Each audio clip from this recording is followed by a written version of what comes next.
The Guiana highlands of South America were created by massive upheavals of the earth.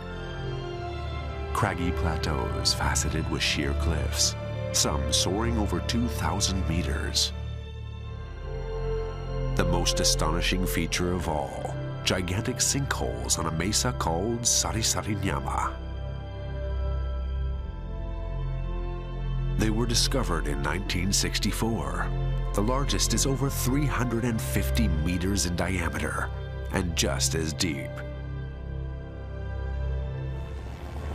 Why and how did such enormous sinkholes open up on relatively flat mountaintops? Brewer has constructed the following hypothesis. Sari-Sari-Nyama was protruded from a layer of sandstone. When the mountain was lifted up, the force of that event opened many fissures in the bedrock.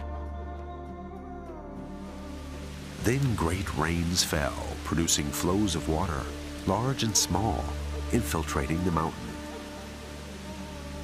Over a very long time, underground rivers carved out softer rock beneath the summit. When the water subsided, they left a domed air pocket, a cave. Then the roof, thinned with erosion, collapsed. That left the sinkhole we see today.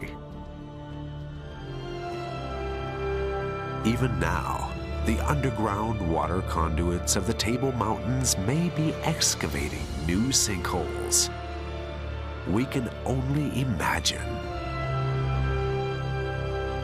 For at this stage of our observations, it is fair to say that we have only glimpsed a fraction of nature's grand design.